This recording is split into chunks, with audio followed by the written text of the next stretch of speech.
If God is loving, why does he allow so much pain? Why do children die? Why do prayers go unanswered? Why do good people suffer while evil seems to win? These are not just questions. For many, they're wounds. And today, we're going to wrestle with them, not with easy answers, but with honest ones. To understand why they're suffering, we have to start at the beginning. The Bible tells us that in the beginning, God created a perfect world. No pain, no death, no evil. Genesis 1-2. Humanity was made with free will, the ability to choose. Love that isn't chosen freely isn't real love.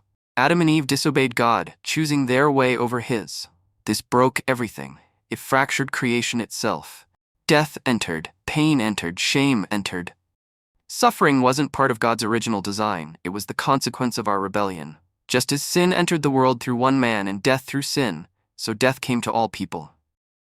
Romans 5:12. If suffering started with us, why doesn't God just stop it? God could end all suffering in a moment, but that would mean removing our freedom to choose. A world without suffering would mean a world without freedom and without love. To erase evil by force, God would have to erase us. Romans 8:22 says all creation is groaning, waiting to be restored. Natural disasters, disease, these are the echoes of a world that is out of sync with its creator.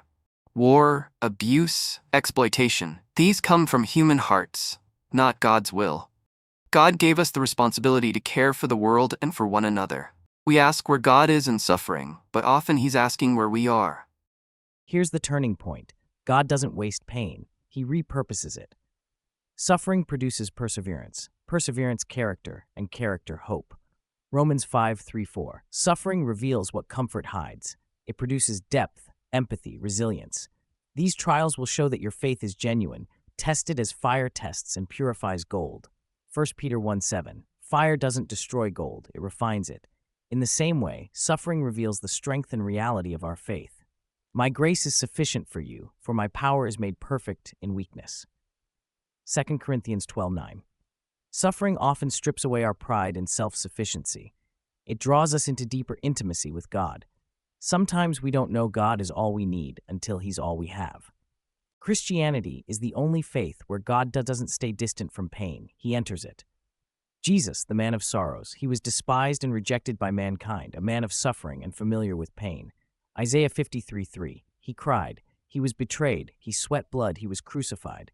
God didn't send a message, he sent himself. In the cross, Jesus didn't just suffer physical pain, he took on the full weight of sin and separation. My God, why have you forsaken me? Matthew 27:46. Through his suffering we are healed. If suffering is real, so is hope.